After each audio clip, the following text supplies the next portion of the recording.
ఏం అయ్యే పనిలే కనబట్లేదు. యానం ద్రాక్షారామం కోటిపల్లి అదిగోండి, అదే మన పల్లె వెలుగు బస్సు. అసలు నేనైతే ఎప్పటి నుంచో వెయిటింగ్, మళ్ళీ రైలు బస్సు తిరిగితే కాకినాడ నుంచి కోటిపల్లి వరకు నేనే ఫస్ట్ ప్యాసింజర్ అవుతాను. సో మీరు ఇక్కడ బ్రిడ్జ్ చూస్తున్నారు కదా, అదే మన కోనసీమ రైల్వే లైన్ కాకినాడ నుంచి నరసాపురం వరకు. హలో అండి, ఎలా ఉన్నారు? ఈరోజు మరొక కొత్త బస్ జర్నీ అయితే చేయబోతున్నాం. ఈ వీడియోలో మనం కోనసీమ జిల్లాని ఎక్స్ప్లోర్ చేద్దాం. ఎక్స్ప్లోర్ చేయడం అంటే బస్సులో ప్రయాణిద్దాం. చాలా విషయాలు ఉన్నాయి మీతో చెప్పాల్సినవి అండ్ మీకు చూపించాల్సినవి. రైట్ నో ఎక్కడున్నానంటే రాజమండ్రి కాంప్లెక్స్ లో అయితే ఉన్నాను, రాజమండ్రి మెయిన్ బస్ స్టాండ్ లో. సో చూస్తున్నారు కదా, Rajahmundry bus stand, Rajahmundry complex అని కూడా అంటారు. అండ్ మొన్న జర్నీ కూడా ఇక్కడే స్టార్ట్ అయింది, అండ్ ఈ జర్నీ కూడా ఇక్కడే స్టార్ట్ అవుతుంది. బస్ స్టాండ్ లోపలికి వెళ్లే ముందు అయితే మనకి ఇక్కడ కొన్ని సర్వీసులు అయితే మెన్షన్ చేశారు, ఎక్కడి నుంచి ఎక్కడ దాకా ఏ టైం ఉంటుంది బస్సులు అనేది. సో కోటిపల్లి సర్వీస్ ఉదయం 4:20 స్టార్టింగ్, అండ్ రాత్రి లాస్ట్ బస్ వచ్చేసి 8:45. అండ్ ఇటువైపు కూడా కొన్ని సర్వీసులు అయితే రాసి ఉన్నాయి. రాజమండ్రి బస్ స్టాండ్ మొన్నటిగానే ఇప్పుడు చాలా ఖాళీగానే ఉంది, ఎందుకంటే బస్సులు కూడా చాలా తక్కువ ఉన్నాయి. సో చూద్దాం మన బస్సు ఎక్కడ ఉందా ఏంటనేది. ఎగువ సీలేరుకి ఒక బస్సు అయితే ఉంది, తెలుసు కదా, మారేడుమిల్లి అలా లోపల నుంచి వెళ్తుంది అనమాట. మొత్తం ఏజెన్సీ ఏరియాలో వెళ్తుంది బస్సు అంతా, ఎక్స్ప్రెస్ సర్వీస్. సో అక్కడికైతే వెళ్ళాను, అక్కడైతే మనకి తాడేపల్లిగూడెం, జంగారెడ్డిగూడెం, ఏలూరు ఆ బస్సులు అయితే ఉన్నాయి. సో వాళ్ళని అడిగాను అనమాట సమాచార కేంద్రంలో, కోటిపల్లి బస్సులు ఎక్కడి నుంచి వస్తాయంటే అక్కడి నుంచి అన్నారు. సో నేనైతే 12వ నెంబర్ ప్లాట్ఫామ్ ఏదైతే ఉన్నానో ఇక్కడ చూడండి రాసింది యానం ద్రాక్షారామం కోటిపల్లి. ఇప్పుడైతే మన బస్ గురించి అయితే వెయిటింగ్. నాకు అర్థమైన విషయం ఏంటంటే మనం బస్ స్టాండ్కి వెళ్ళినా రైల్వే స్టేషన్కి వెళ్ళినా చేంజ్ మట్టి కంపల్సరీ పెట్టుకునే వెళ్ళాలి. బస్ స్టాండ్ లో అయితే చల్లని మజ్జిగ అయితే ఇస్తున్నారు అనమాట. సో ఇంత ఎండలో ఇది కంపల్సరీ చల్లని చిక్కటి మజ్జిగ. అలా మజ్జిగ తాగొచ్చేలోపు రామచంద్రపురం బస్ అయితే వచ్చింది. సో కోటిపల్లి బస్ ఎప్పుడు వద్దామని చూస్తున్నాను మరి, లేకపోతే ఇదే బస్ ఎక్కిపోయి రామచంద్రపురంలో దిగిపోయి అక్కడి నుంచి మళ్ళీ కోటిపల్లికి ఇంకో బస్సు ఎక్కాలి అన్న ఆప్షన్లు వద్దులేండి. డైరెక్ట్ బస్సు గురించి మనం వెయిట్ చేద్దాం. వచ్చే బస్సు వస్తుంది, వెళ్ళే బస్సు వెళ్తుంది, కానీ మన బస్సు ఎక్కడ ఉందో అర్థం కావట్లేదు. ఏం అయ్యే పనిలే కనబట్లేదు. పైగా ఫిజికల్ గానీ మెంటల్ గానీ స్ట్రెయిన్, కళ్ళు కాయలు కాచేలా ఎదురు చూస్తుంది అనమాట. ఇప్పుడు వస్తుంది మన బస్సు, అదిగోండి, అదే మన పల్లె వెలుగు బస్సు. అదండి మన బస్సులో ఎక్కేద్దాం. అమ్మయ్యా, బస్సు అలా ప్లాట్ఫామ్ మీదకి వచ్చిందో లేదో వెంటనే స్టార్ట్ అయిపోయింది. జస్ట్ 1, 2, 3, 4 ప్యాసింజర్తో with conductor and driver. So time చూస్తున్నారు కదా, 12:30. సో వెళ్ళి టికెట్ తీసుకుందాం. సో నేనైతే ఇప్పుడే టికెట్ తీసుకున్నాను అనమాట. రాజమండ్రి కోటిపల్లి. కోటిపల్లి కోడ్ వచ్చేసి చూడండి ATPL. సో మొత్తం చూసారా 75 రూపాయలు. కిలోమీటర్లు చూడండి, నేను 64 కిలోమీటర్లకి 75 రూపాయలు ఛార్జ్ చేశారు. సో ఇది అల్ట్రా పల్లె వెలుగు కాదు, ఓన్లీ పల్లె వెలుగే. బస్సు వచ్చేసి రామచంద్రపురం డిపోటి. బస్సు అయితే చూడండి ఖాళీ ఖాళీ ఖాళీ. బస్సు లోపల చూసారా 3:2 సీటింగ్ అయితే ఉంది. అండ్ ఎప్పుడో పాత బస్సు ఇది కూడానే. అండ్ మనమైతే రాజమండ్రి నుంచి క్రాస్ చేసి వెళ్ళిపోతాం. డైరెక్ట్ మనం బొమ్మూరు అనే ఊర్లో మళ్ళీ కలుసుకుందాం. ఎందుకంటే ఈ రూట్ ఆల్రెడీ నేను ముందు వీడియోలో చూపించేసాను అనమాట. మీరు ఆ వీడియో చూడకపోతే ఐకార్డ్స్లో వస్తుంది, లేకపోతే మన ఛానల్లో ఉంటుంది చూడండి. డైరెక్ట్ మనం బొమ్మూరులో అయితే కలుసుకుందాం.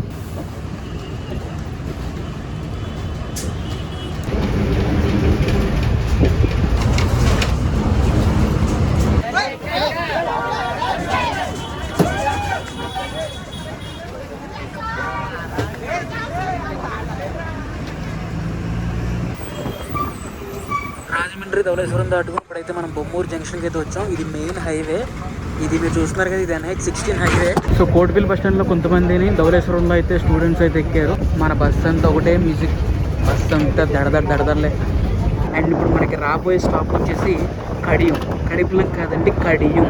కడిపిలంక అయితే అలా హైవే నుంచి స్ట్రైట్గా వెళ్ళాలి, కడియం అయితే ఇలా డైరెక్ట్గా లోపల రావాలి.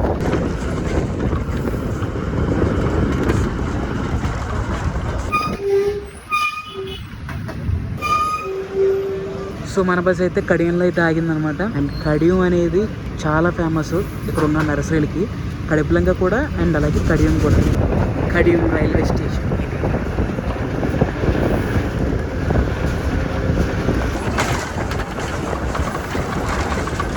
ఇప్పుడైతే జయగిరికోట దగ్గర అయితే ఆగాం. ఇలా లోపలికి మనం రైట్ డైవర్షన్ తీసుకుంటే జయగిరికోట ఇక్కడ నుంచి 1 కిలోమీటర్ మాత్రమే. సో ఎవరో ప్యాసింజర్స్ అయితే దిగారు, సమ్ కాలేజ్ బాయ్స్. చూడండి ఇది పరిస్థితి. రోలర్ కోస్టర్ రైడ్ అయిపోతుంది మొత్తం బస్సులో. చేపల చెరువులు, రొయ్యల చెరువులు అనేవి పశ్చిమ గోదావరి జిల్లాలోనే కాదు, తూర్పు గోదావరి జిల్లాలో కూడా ఉంటాయి. చూస్తున్నారు కదా, ఇలా స్ట్రైట్కి వెళ్ళిపోతే ద్వారపూడి అంటే ఎంతో ఫేమస్ అయిన టెంపుల్ అయితే ఉంది. ద్వారపూడి అయ్యప్ప స్వామివారి ఆలయం చాలా ఫేమస్ టెంపుల్. అండ్ ఇటు సైడ్ వస్తే మస్ట్ విజిట్ టెంపుల్ కూడా ఇది. ఇలా వెళ్ళిపోతే స్ట్రైట్గా ద్వారపూడి అయ్యప్ప స్వామి టెంపుల్ అయితే వస్తుంది. అండ్ మనం అయితే ఇలా డైవర్షన్ తీసుకున్నాం. ఇలా మండపేట, రామచంద్రపురం ఆ రూట్ అనమాట. ఇప్పుడు మనం ఎంటర్ అయిపోయి ఊరి పేరు వచ్చేసి తాపేశ్వరం. ఒక్క మాటలో చెప్పాలంటే ఈ తాపేశ్వరం మొత్తం స్వీట్ షాప్లే ఉంటాయి. ముఖ్యంగా అమ్ముడుకు పోయే వస్తువు ఏదైనా ఉందంటే అది కాజా మాత్రమే. ముఖ్యంగా ఈ రోడ్లో చాలా ప్యాచ్ వర్క్లు ఉన్నాయి. ఎన్ని ప్యాచ్ వర్క్లు అంటే అన్ని ప్యాచ్ వర్క్ స్టడీ ఓకే. అర్థమైందా ప్యాచ్ వర్క్లు అంటే ఏంటో? ఇప్పుడు మీరు చూస్తున్నారు కదా ఏదైతే లొకేషన్ ఉందో ఇలా మనకి రామచంద్రపురం దాకా కొనసాగుతుంది. అంటే ఇలాంటి వ్యూ, అటుపక్క ఇటుపక్క చెట్లు, మధ్యలో రోడ్డు. బస్సు అయితే డైవర్షన్ అయితే తీసుకుంది ఎక్కడికి, మండపేట. మళ్ళీ మండపేట బస్ స్టాండ్కి వెళ్ళి మళ్ళీ ఇలా వెనక్కి వచ్చేస్తాం అనమాట. మండపేట కూడా చాలా పెద్ద ఊరు. అది సరే, మండపేట నుంచి ఎంతమంది చూస్తున్నారు మన వీడియోని? అసలు మన ఫ్యామిలీ ఎంతమంది ఉంది అసలు మండపేటలో? ఒకసారి కామెంట్ చేయండి. మండపేట దాటిన తర్వాత రామచంద్రపురం దగ్గరలో అయితే ఉన్నాం మనం. ఈ రోడ్డు అంతా ఎలా ఉందో తెలుసా? చిన్నపిల్లలను ఉయ్యాలేస్తే ఎలా ఉంటుందో నిద్ర వచ్చేస్తుంది కదా, అలా ఉంది నాకు. అలా స్మూత్గా వెళ్ళిపోతుంది బస్సు. ఇలా మండపేట నుంచి రామచంద్రపురం వెళ్ళే దారిలో నేను అబ్జర్వ్ చేసింది ఏంటంటే ఎక్కువ ఇంకా ఇటువంటి ఇటుకల ఫ్యాక్టరీలు ఎక్కువ, అంటే ఇటుకలు తయారు చేసే ఫ్యాక్టరీలు ఎక్కువగా ఉన్నాయి. పల్లె వెలుగు బస్సులో జర్నీ అనేది ఒక ఎమోషన్ అండి గోదావరి జిల్లా వాళ్ళకి. మీరు ఇప్పుడు ఈ రూట్ చూస్తున్నారు కదా, ఈ రూట్ ఏంటంటే కాకినాడ వెళ్తుంది అనమాట ఆ route. So welcome to Ramachandrapuram. నేనైతే రామచంద్రపురం ఊరికి వచ్చి చాలా సంవత్సరాలు అవుతుంది. ఇప్పుడైతే మన బస్సు రామచంద్రపురం డిపోలోకి అయితే ఎంటర్ అవుతుంది. ఇలా రామచంద్రపురం బస్ స్టాండ్లోకి రావడం కూడా ఫస్ట్ టైం నేను. రామచంద్రపురం బస్ స్టాండ్ కూడా పెద్ద బస్ స్టాండే. ఇక్కడ నుంచి కాకినాడ, యానం ఇక్కడ నుంచి కూడా బస్సెస్ అయితే స్టార్ట్ అవుతున్నాయి. రాజమండ్రి నుంచి ఎలా అయితే స్టార్ట్ అయిందో ప్యాసింజర్స్ అందరూ రామచంద్రపురం అయితే దిగిపోయారు. రామచంద్రపురం బస్ స్టాండ్ నుంచి అయితే స్టార్ట్ అయిపోయాం. ఇంకా మన నెక్స్ట్ స్టాప్ వచ్చేసి ద్రాక్షారామం, దాని తర్వాత కోటిపల్లి. మధ్యలో కొన్ని ఊర్లు అయితే ఉంటాయి, కానీ బస్సులో ఎవరు లేరు కాబట్టి డైరెక్ట్ ద్రాక్షారామం అయితే వెళ్ళిపోతుంది అనమాట. నేనైతే సీట్ అయితే చేంజ్ అయ్యాను, ఎందుకంటే ఇక్కడ నుంచి ఇంకా మంచి వ్యూస్ అయితే కనపడతాయి. మీకు చూపించడానికి నేను రెడీ, మీరు రెడీగా ఉండండి కోనసీమ అందాన్ని చూడడానికి. నాతో పాటు రాజమండ్రిలో ఎక్కిన ప్యాసింజర్స్ దిగిపోతున్నారు. ఇక బస్సులో ముగ్గురు మాత్రమే ఉన్నాం, అంటే డ్రైవరు కండక్టర్ని లెక్కేయలేదు, వాళ్ళతో కలుపుకొని 5 ఉన్నాం అంతే. అందుకే మేము ఇటు side Kotipalli side buses service ఉన్నా సరే ఆన్ టైం అయితే వెళ్ళట్లేదు. మరి ఎందుకో ఏంటో మీకేం తెలిస్తే కామెంట్ చేయండి, నేను తెలుసుకుంటాను. ముఖ్యంగా మీరు ద్రాక్షారామం వెళ్ళాలనుకుంటే కోటిపల్లి బస్సు ఎక్కితే రామచంద్రపురం తర్వాత ద్రాక్షారామమే ఈజీగా దిగిపోవచ్చు బస్సులో. ఆ తర్వాత మనకి ద్రాక్షారామం తర్వాత కోటిపల్లి కూడా కవర్ చేయాలి. కోటిపల్లిలో కూడా ఫేమస్ టెంపుల్ అయితే ఉందన్నమాట. ఇప్పుడు మీకు చూడండి ఒక రైల్వే ట్రాక్ అయితే కనబడుతుంది. ఇది ఈ రైల్వే ట్రాక్ కనబడుతుందా, ఇది ఏంటంటే main Kakinada Kotipalli main line. ఇప్పుడు చూడండి ఎలా అయిపోయిందో. కోటిపల్లి నర్సాపురం లైన్ పడితే కానీ ఈ ట్రాక్ అనేది ఓపెన్ అవుతుంది. అసలు నేనైతే ఎప్పటి నుంచో వెయిటింగ్, మళ్ళీ రైలు బస్సు తిరిగితే కాకినాడ నుంచి కోటిపల్లి వరకు నేనే ఫస్ట్ ప్యాసింజర్ అవుతాను. కానీ అది స్టార్ట్ అవుతుందో లేదో తెలియదు, కానీ నాకు తెలిసి అవ్వదేమో, ఎందుకంటే కాకినాడ చెట్లోనే అది ఇప్పటికీ అలా ఉంది. కానీ జర్నీ మాత్రం ఉంటుందండి రైలు బస్సులో జర్నీ నెక్స్ట్ లెవెల్ అంతే. మా డ్రైవర్ గారు అయితే దిగారనమాట వాటర్ పట్టుకోవడానికి. మరి అలా ఉంది వేడి. మా కండక్టర్ గారు, సో మా డ్రైవర్ గారు అనమాట, ఇప్పుడు వాటర్ బాటిల్ తీసుకొచ్చి ఎక్కుతున్నారు బస్సు.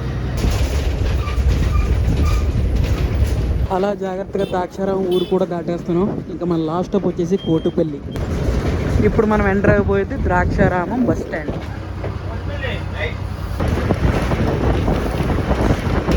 ద్రాక్షారామం నుంచి కోటిపల్లి 12 కిలోమీటర్లు మాత్రమే ఉంటుందన్నమాట. ఈ 12 కిలోమీటర్లు గుర్తుపెట్టుకోండి, చాలా అంటే చాలా బ్యూటిఫుల్గా ఉంటుంది. ఒక గ్రీన్ మ్యాట్ పరిచితే ఎలా ఉంటుంది అలా ఉంటుందన్నమాట. మీరు ఇప్పుడు ఏదైతే చూస్తున్నారో అటుపక్క మొత్తం రైల్వే ట్రాక్ అండ్ అలాగే పొలాలు ఉంటాయి అన్నమాట. ఎంతో గ్రీనరీగా ఉంటుంది, వర్షాకాలం కానీ చలికాలం కానీ ఎంతో అంటే ఎంతో గ్రీనరీగా ఉంటుంది.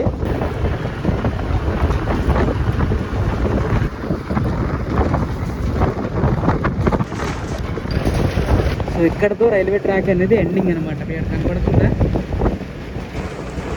ఆ రైల్వే ట్రాక్ ఇక్కడతో ఎండింగ్. ఒకవేళ కోటిపల్లి నరసాపురం లైన్ అయిపోతే మళ్ళీ ఇక్కడి నుంచి రైల్వే ట్రాక్ అయితే ఇవ్వాలి. ఇక్కడతో డెడ్ ఎండ్ అనమాట రైల్వే ట్రాక్. అలా జాయిగా మనం అయితే కోటిపల్లిలోకి అయితే వచ్చేసాం. Welcome to B R Ambedkar Konaseema జిల్లా కోటిపల్లి. అండ్ ఇదే మనం వచ్చిన బస్సు. ఇంత కాంప్లెక్స్ లో చూపించలేదు మన బస్సుని. సో కోటిపల్లి వయ్యా ద్వారపూడి మండపేట రామచంద్రపురం ద్రాక్షారామం. అండ్ బండి నెంబర్ వచ్చేసి AP05Z0114. పంటి కనబడుతుంది మీకు. ఇటు సైడ్ అయితే అమలాపురం సైడ్ వస్తుంది అనమాట. అటు సైడ్ నుంచి ఇటు సైడ్కి వస్తూ ఉంటారు. బట్ అందులో జర్నీ కూడా చాలా బాగుంటుంది. బైకులు కార్లు బాగానే వేసారు అందులో. సో మీరు ఇక్కడ బ్రిడ్జ్ చూస్తున్నారు కదా, అదే మన కోనసీమ రైల్వే లైన్. కాకినాడ నుంచి నరసాపురం వరకు ఆ బ్రిడ్జ్ ఎప్పుడు కంప్లీట్ అవుతుందో, రైల్వే లైన్ ఎప్పుడు మళ్ళీ మెయింటెనెన్స్ చేస్తారో, ఎప్పుడు ట్రైన్ వెళ్తుందో దాని మీద ఐఎమ్ సో వెయిటింగ్. పంట ఎక్కడానికి అయితే ఇక్కడైతే టికెట్ కౌంటర్ అయితే ఉంది అండ్ పంటలు అయితే రెడీగా ఉన్నాయి. ఆల్రెడీ కొంతమంది ప్యాసింజర్లు ఉన్నారు కానీ ఫుల్ అయ్యేంత వరకు వెళ్తాం పంటి. కోటిపల్లిలో మీరు విజిట్ చేయాల్సిన ఒక ఫేమస్ టెంపుల్ అయితే ఉంది, సోమేశ్వర ఆలయం, శివయ్య ఆలయం అనమాట. సో ఏంటంటే ద్రాక్షారామంలో భీమేశ్వర స్వామి ఎలాగో కోటిపల్లిలో సోమేశ్వర స్వామి ఎలాగనమాట. ఇక్కడ నుంచి జస్ట్ ఒక 2 కిలోమీటర్స్ ఉంటుందంటే ఇక్కడ నుంచి మీరు ఆటో తీసుకునైనా ఆటో మాట్లాడుకునైనా వెళ్ళిపోవచ్చు సోమేశ్వర ఆలయానికి. ఇప్పుడైతే గుడి క్లోజ్ ఉంటుంది కాబట్టి నేను అందుకే వెళ్ళట్లేదు. సో టైం వచ్చి ఎగ్జాక్ట్గా 3 అయితే అవుతుంది అనమాట. సో ఓవరాల్గా జర్నీ అయితే ఇదనమాట, రాజమండ్రి నుంచి కోటిపల్లి వరకు. కొంచెం బస్సు అనేది అటు ఇటు అవడం వల్ల అటు ఇటుగానే అయిందనమాట. వింటర్ సీజన్లో కానీ రైనీ సీజన్లో కానీ వస్తే నెంబర్ 1 అంటే నెంబర్ 1 ఉంటుంది. మీరు బస్సులో అయినా రావచ్చు, లేకపోతే మీ ఓన్ ట్రాన్స్పోర్ట్లో అయినా రావచ్చు. అండ్ ఇలాంటి మరొక జర్నీ ఏం కావాలో కామెంట్ చేయండి, తప్పకుండా ఆ జర్నీ కూడా చేద్దాం. ఓన్లీ పల్లెవేలులోనే లేదా అల్ట్రా పల్లెవేలుగా అయినా సరే. సో ఈ వీడియో నచ్చి తప్పకుండా లైక్ చేయండి. అండ్ మరొక వ్లాగ్లో కలుసుకుందాం. This is JSK signing off. జై హింద్.